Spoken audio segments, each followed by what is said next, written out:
Hello, good morning, welcome back to my channel. Today I thought I would, actually someone asked me about this in one of the comments a little while ago. I can't remember who it was, sorry, but they said could I talk about then and now, so things that I did or had back when I was younger and the difference now.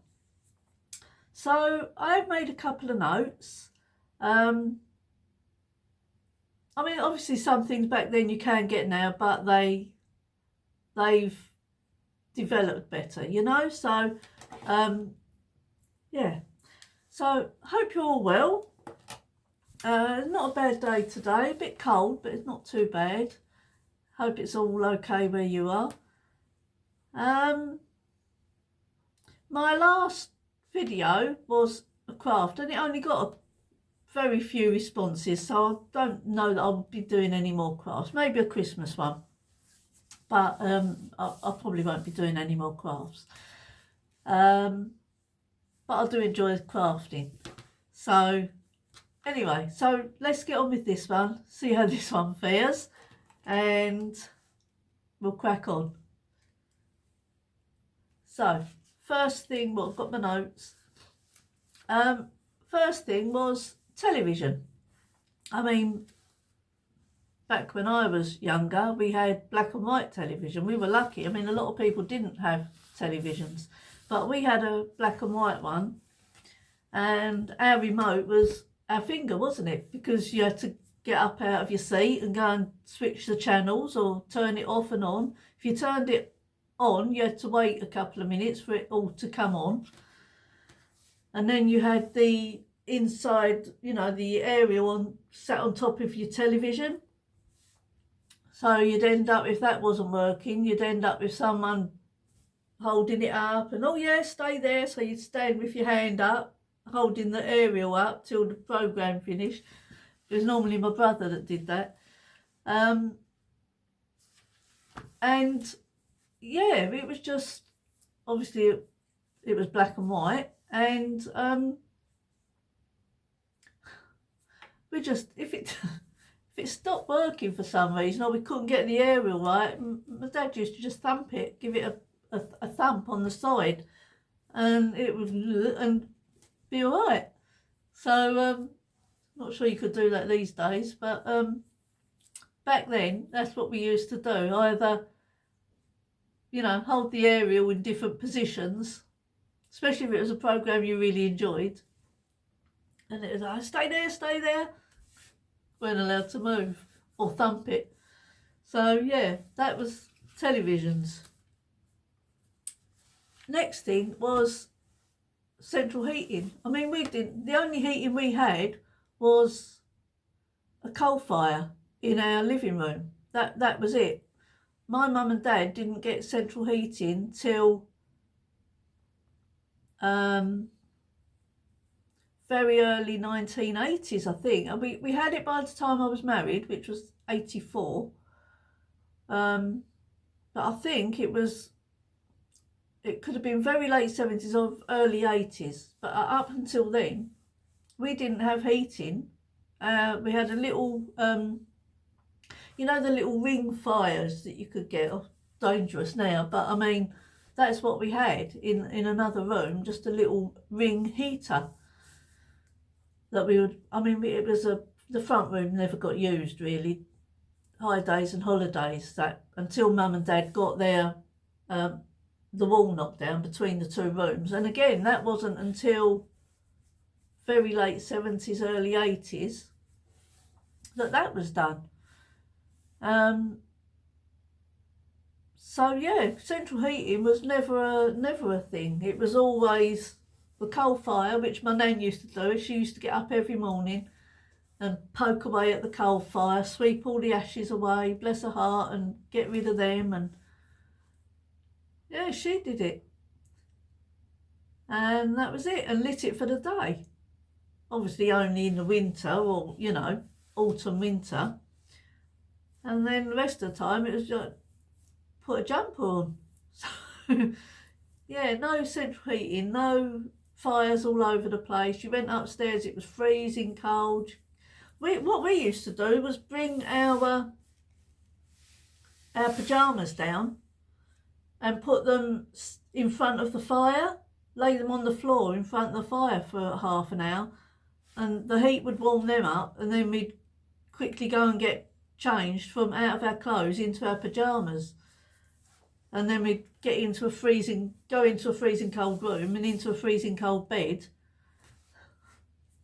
But that, you didn't know any different. That's just how it was back then. It was great, really. When I look back, it was brilliant. And talking about getting into bed, we didn't have duvets. We had blankets.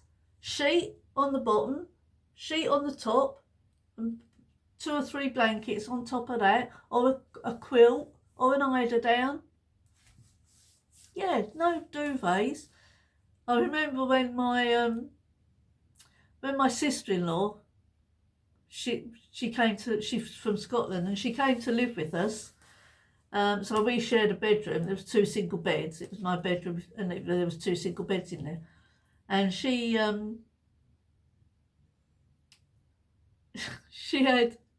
was so cold. She felt the cold. She still does actually. She feels the cold so much. And one day my mum went up. She was at work, and my mum went up to make the beds. I mean, I've made my bed, and I don't know if I usually did hers or not, or whether she'd done them, or she was changing the bed. I can't remember why, but Mum went to her bed, and she had 9 blankets on her bed. My mum couldn't believe it. She was like, she does not need 9 blankets. I think Mum took 2 or 3 off. I don't know if my sister-in-law noticed or not, but as far as I know, I don't remember her saying anything. So she either froze or just didn't want to say anything. But yeah, 9 blankets she had, bless her heart. Telephones, well, we only ever had a landline. And that was in our hallway. And do you remember the benches you used to get? You had your telephone on one bit. If I can find a photo, I'll put it up. You had a bench with a little seat on the side, and you'd sit on there, telephone. If the phone rang, off you'd run to the hall, pick up the phone, or call out whoever it was for. They used to have to then come to the hallway and have a little chat. And my friend, when I was at school, I mean, I saw my friend at school every day, obviously, every day. And we'd come home from school, we'd have something to eat, and we'd be on the phone. She'd phone me, or I'd phone her, and we'd be on the phone for another hour. And my dad's like, what do you talk about? You've seen each other. You've been to school all day. You've seen each other. What on earth can you find to talk about? But we did. Most days, we'd have a chat. And then, yeah, I always say to our children, our mobile phone was a phone box at the end of the road. That was our mobile phone. If it wasn't indoors, yeah.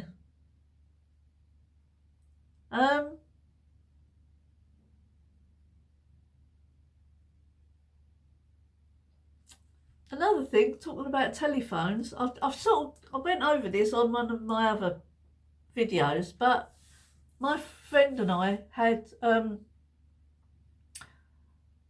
friend with the one skate, you know who I'm talking about.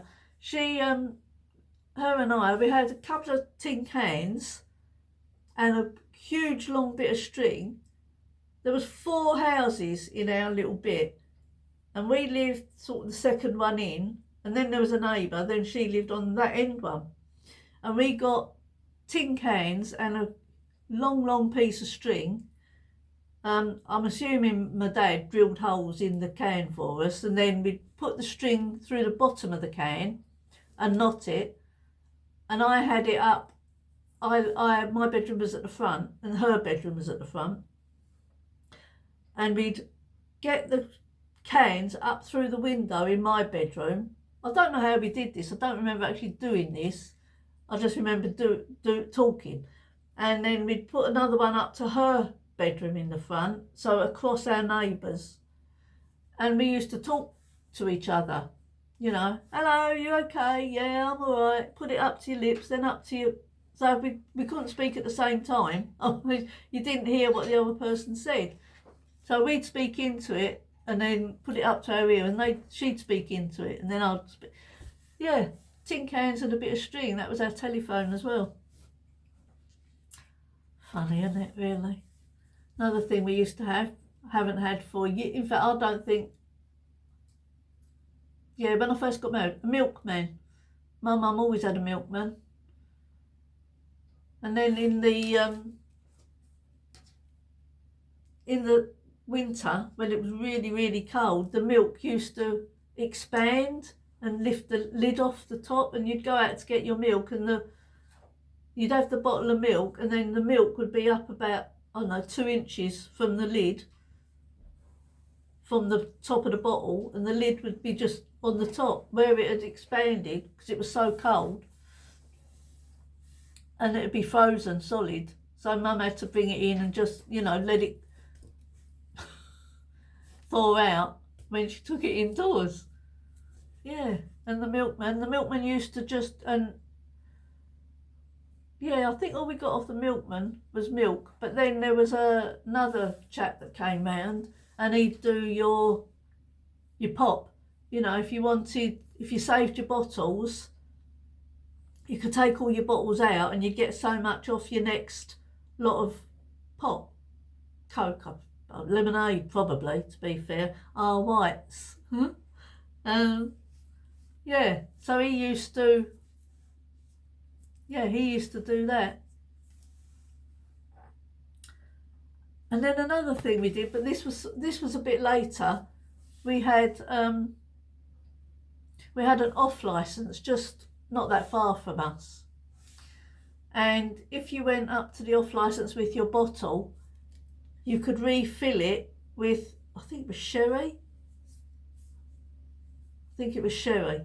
You could refill it out of a barrel for 50p, which one day my dad and my 2 brothers been working, and good bit of grafting they were doing, and my mum and my 2 sister-in-laws and me, we'd gone and refilled these bottles. Honest to goodness, I don't know what it was, but we were absolutely pie-eyed when they got back, and they came back from a real hard slog of a day. All they wanted to do was have something decent to eat and go to bed. There was nothing. We were all sitting having a laugh. We were all sitting on the floor having a laugh, reminiscing, having a little drink from this 50p, probably it was disgusting, sherry. They came in and were like, nothing, no food. They just went to bed. Well, no, my 2 brothers probably had to then go home. But yeah, cheap sherry, 50p a bottle. Other thing that used to happen a lot was in pubs, you could smoke. Well, you could smoke anywhere, couldn't you? You used to go in a pub and literally it'd be fight through the smoke. Oh, it was horrendous, wasn't it? I hated it. I hated smoking. I hated the smell of it. Just, no. Can't stand it. But then you could do it anywhere, couldn't you? And that brings me on to my next one. Discos. We used to go to, well, me and my friend and another friend used to go to one not far from us, a nightclub. We used to go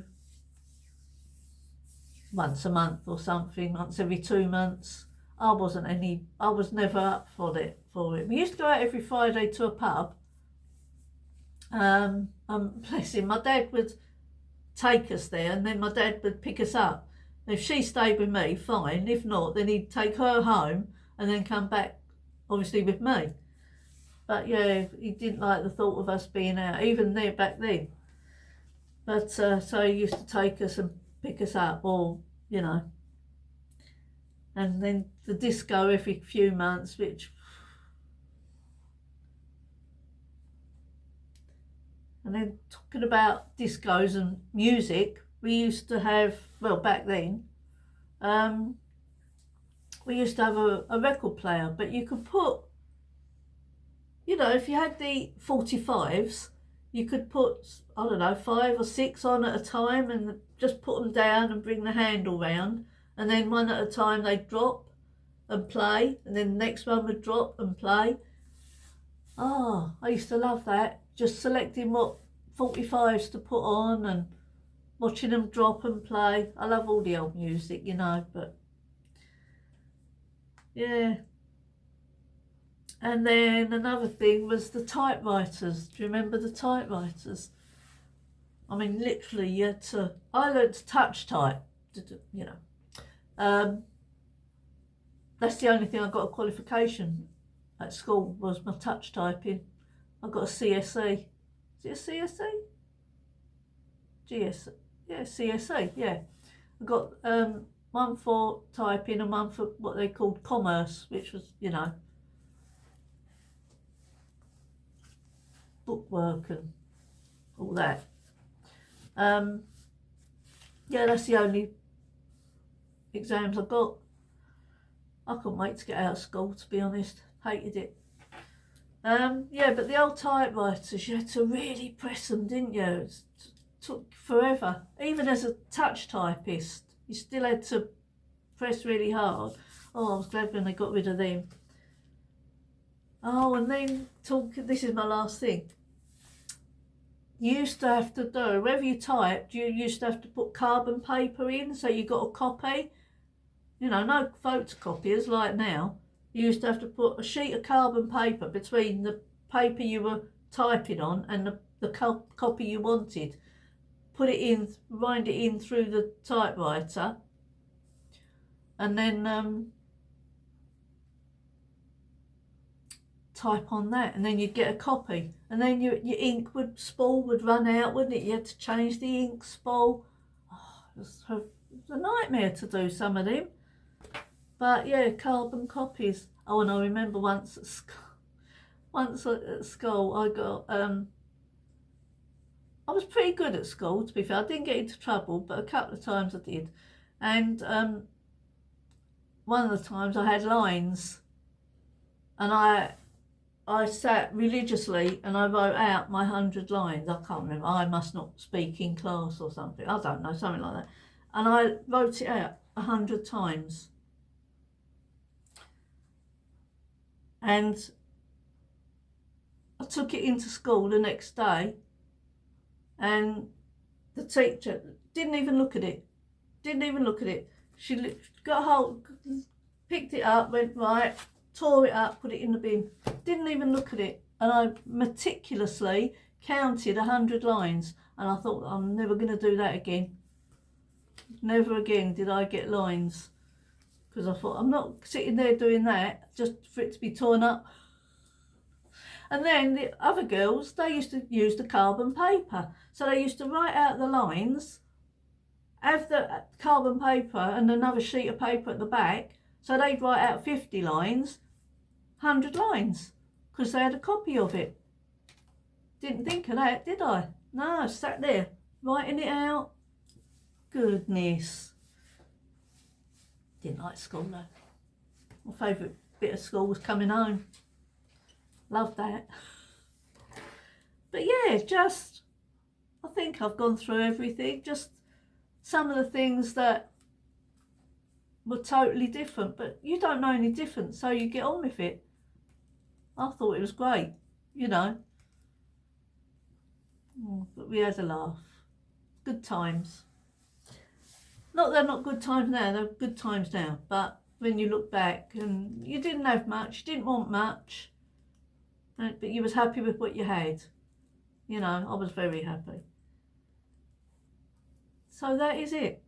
That is my, oh, and also going back to the telephones, it wasn't any of this, was it? You had the dial, wait for it to go back, go round, wait for it to go back. If it's emergency, well, you know, If it's a great big long number with 7s, 8s and 9s, you wait forever to dial that. But yeah, the old, what are they called? Bakelite, wasn't it? Bakelite phones. Yeah, great big things. The good old days. Yeah. Anyway, I've rabbited on for a while. So that is the things from then till now. I hope you've enjoyed it. Just a little bit of looking back. So please like if you've liked, and if you haven't already, please subscribe. About 60% of my viewers haven't subscribed. So if you're one of them and you feel like you'd like to watch and keep on watching what I bring out, then please feel free to press that subscribe button. Also, press the little bell button. That will let you know when I put up my next video. And I keep forgetting to mention that. So if you'd like to do that, fantastic. Anyway, I'll let you go. Thank you for watching. And I will see you next time. Bye.